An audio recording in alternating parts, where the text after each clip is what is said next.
Hey guys, and welcome to a new Let's Play. This is a game that I've wanted to play for a very long time. In fact, it was only last year, I believe, I was asked to cover this game by a friend, and I took one look at it and kind of noped right out of it.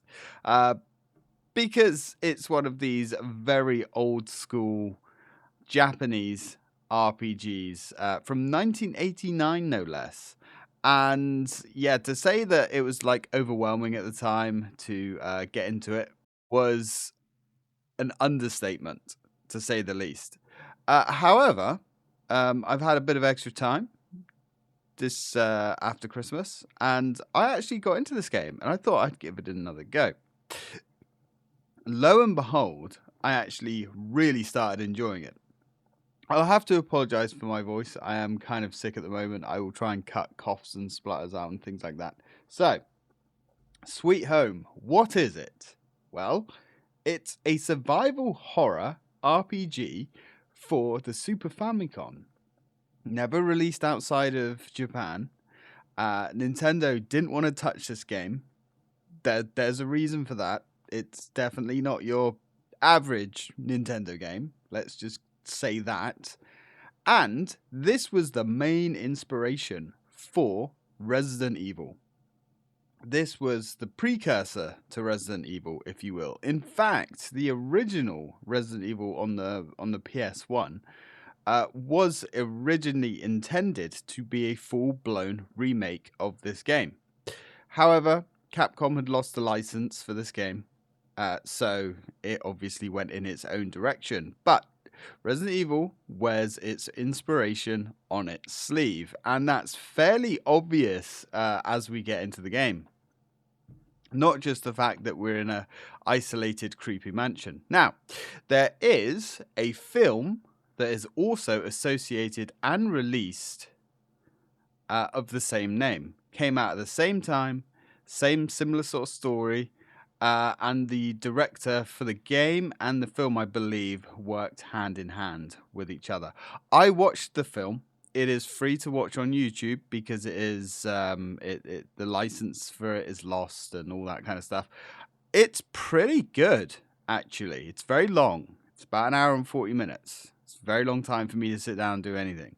I don't watch films, but I made the effort. I sat down and I watched it.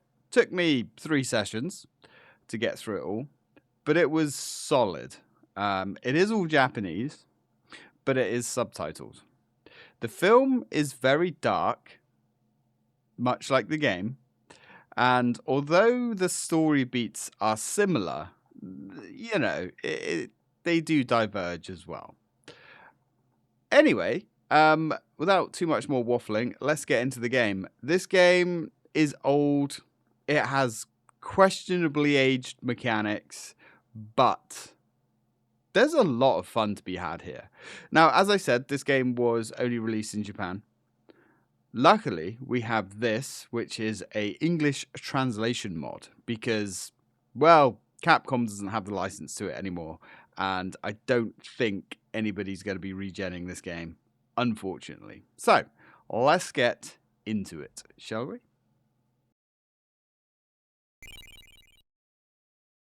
Okay. After a bit of fiddling around because the game wouldn't let me start again, we are here. So we have some options. We are going to be renaming everybody. So our friend here with the matches, or the lighter, I should say, that's going to be Chris. Because I am terrible with Japanese names. So just for funsies, we're going to rename them with some very familiar names. I'm sure it will make sense as we go on. So, Chris. Yes. So our medic, well, there's only one medic we know. You know her. I know her. It is, of course, Becca, the youngest member of the Stars team. Taguchi. Now, Taguchi, actually a really cool character in the film. He is going to be the big man himself. Because why not?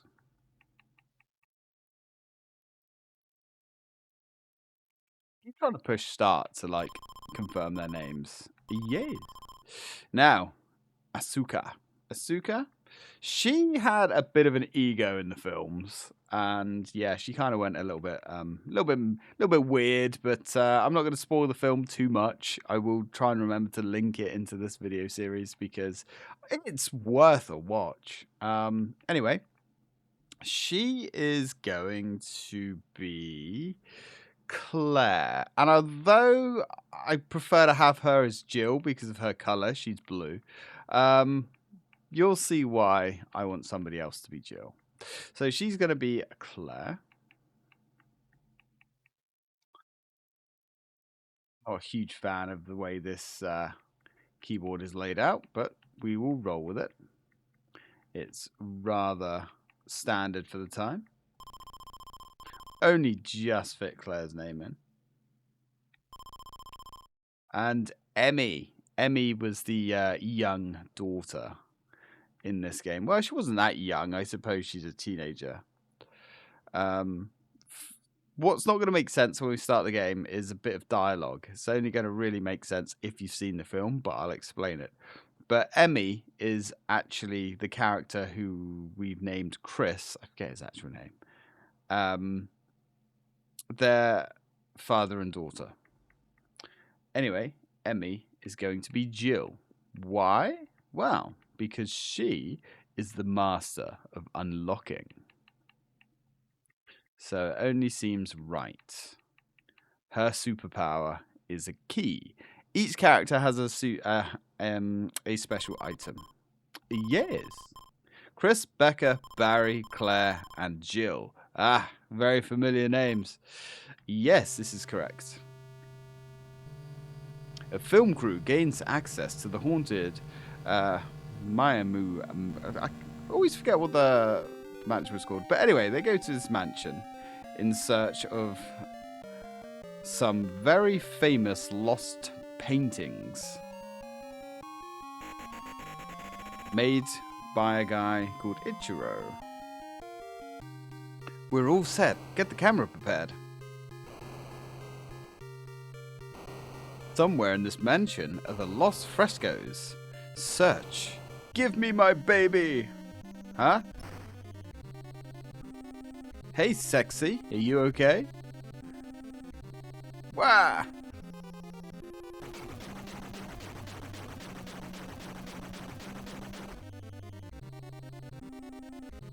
What's come over me?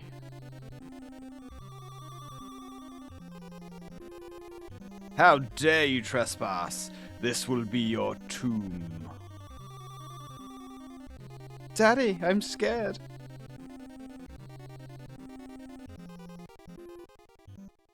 Yep, so right off the rip, things are pretty crazy. What was that?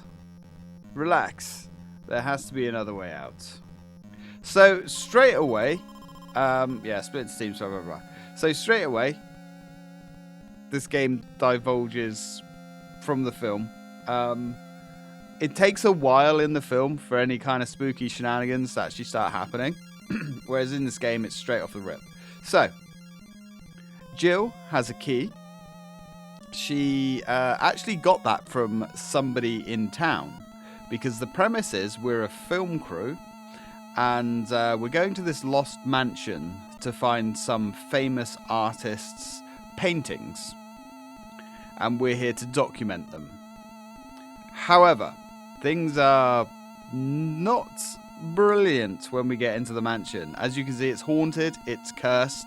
There's a very dark, twisted tale that's happened in this mansion, and it is dark and twisted. You know, it involves babies being burned alive, mothers committing suicide, that sort of stuff. Not your typical Nintendo flair. Now, we have Jill.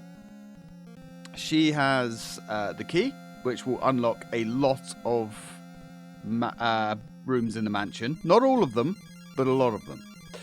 We have Barry with a camera. Now, this camera can be used against certain enemies to do extra damage. It can also be used to take pictures of the paintings, and that will reveal clues. You do not need to do this, but it will give you the clues. We have Claire with a vacuum cleaner. She actually does have a vacuum cleaner in the film as well, which is quite funny. She can vacuum up glass. Glass is an obstacle.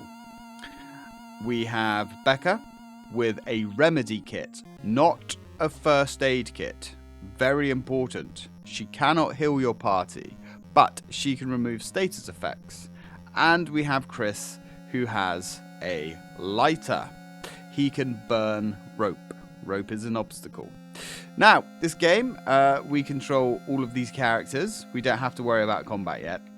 But the best thing to do, as it alluded to there, is we need to get into teams, because moving everybody around individually kind of sucks. Now, you cannot, now this is one of my bugbears with this game, and it's a mechanic that I do not like.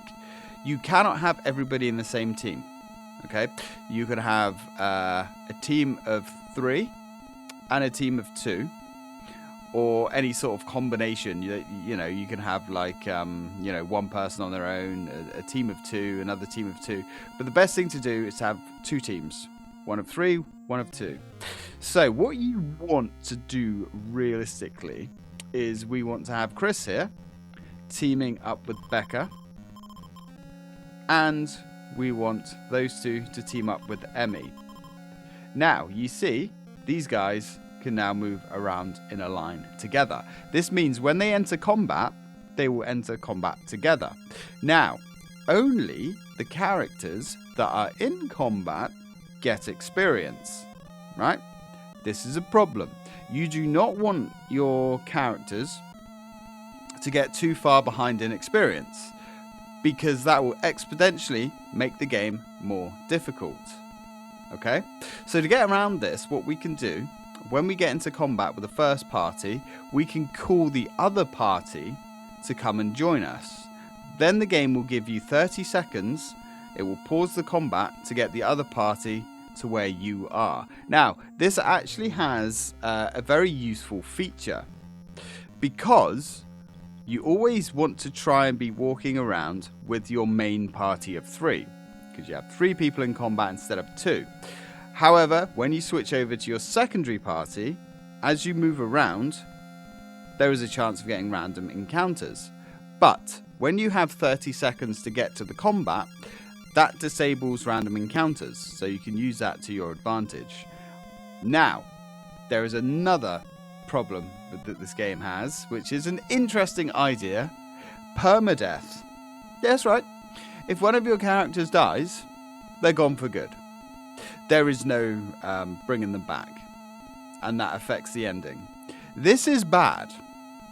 Okay, completing this game without a full party is extremely difficult, and is not recommended. If somebody dies, just reload the game, because you're going to have a bad time, because everybody has their own unique item.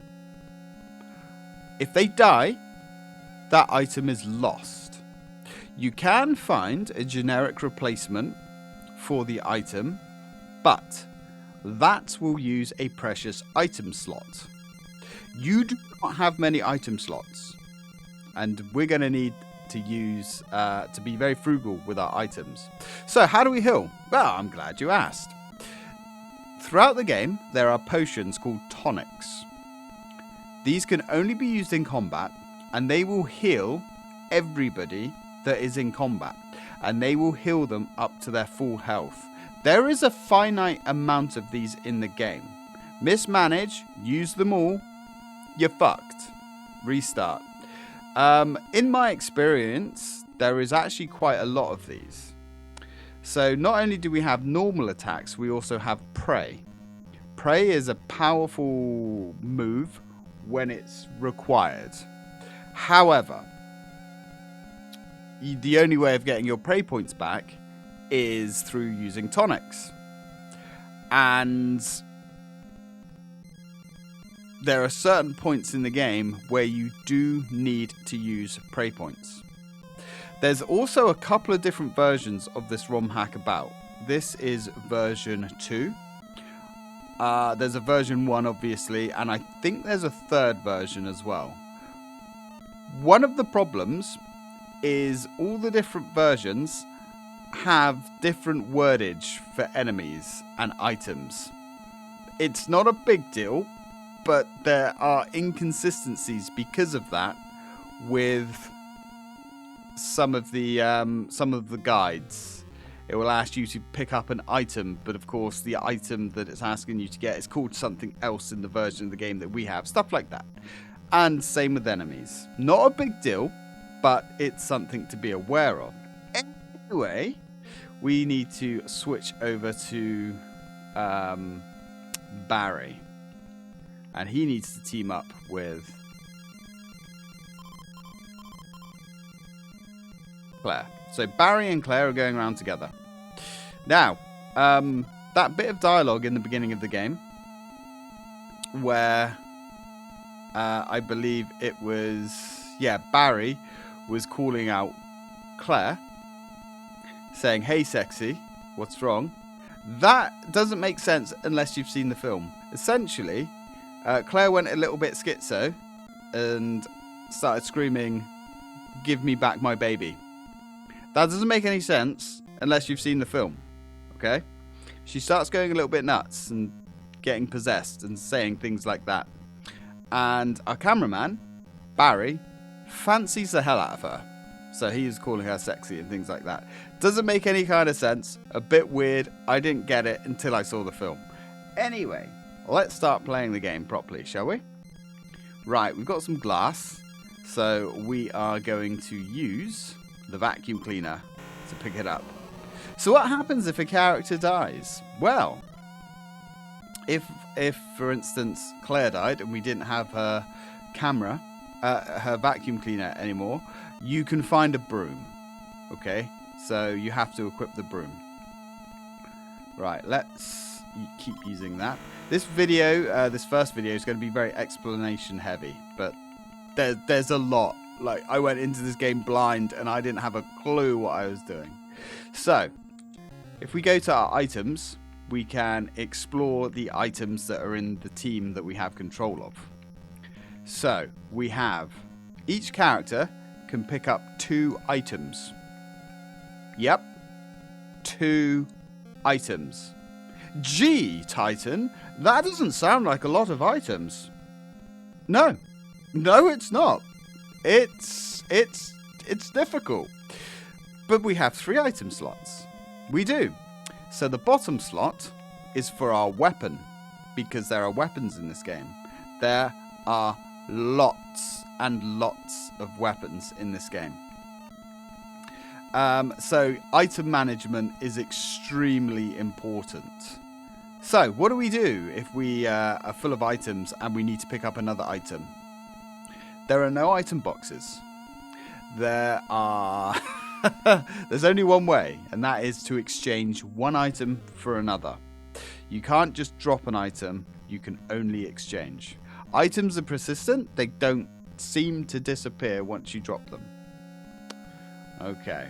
You can, I believe, exchange items between people. But again, only people that are in a team. This is where the game gets really clumsy and clunky.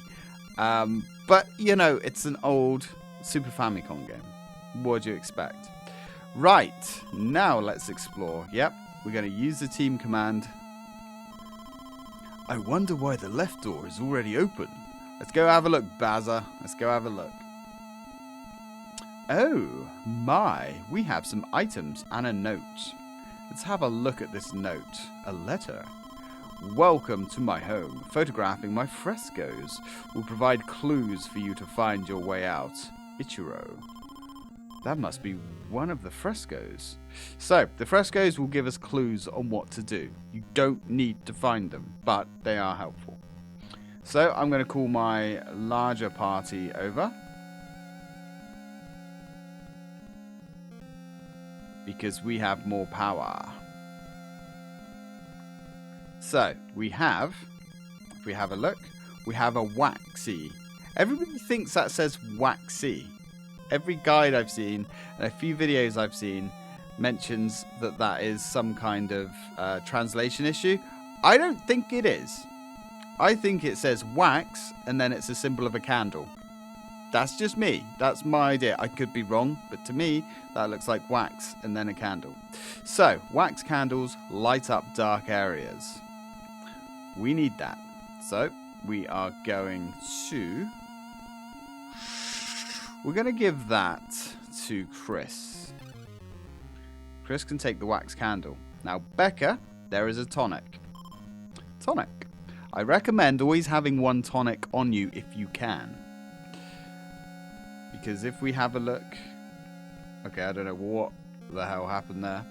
Right, let's get Becca to take the tonic. And here, if we take a look, there's a fruit knife. Because, see what I mean? Because it says fruit, right? But there's a symbol of a knife there. So to me, it just makes sense that that is a fruit knife. So we're going to take the fruit knife. Fruit knives are pretty garbo, but you know, it's all we have available. So,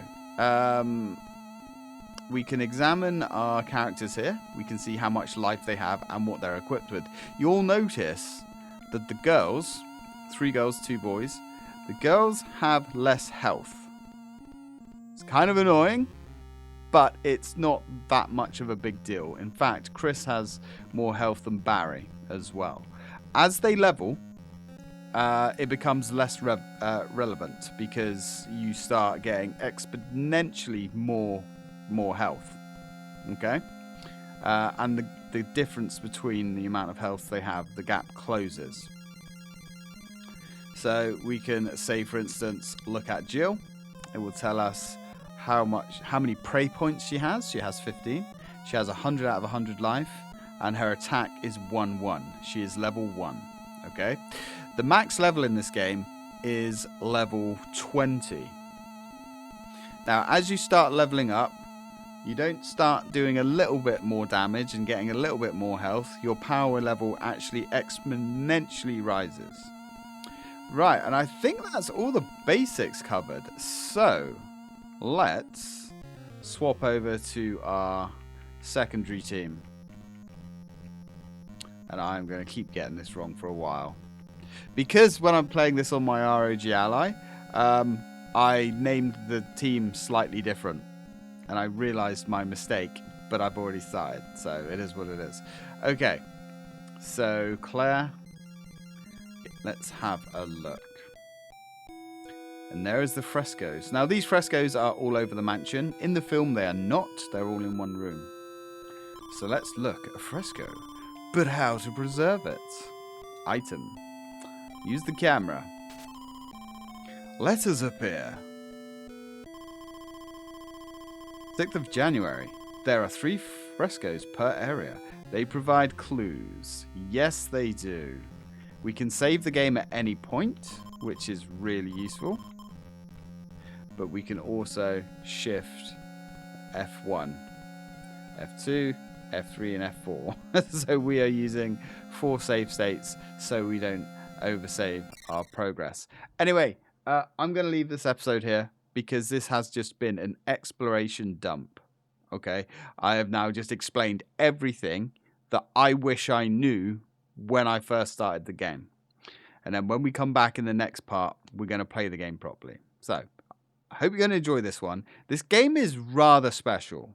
And when I first started looking into this last year, I thought, Jesus, what a mess this is. I don't know about this.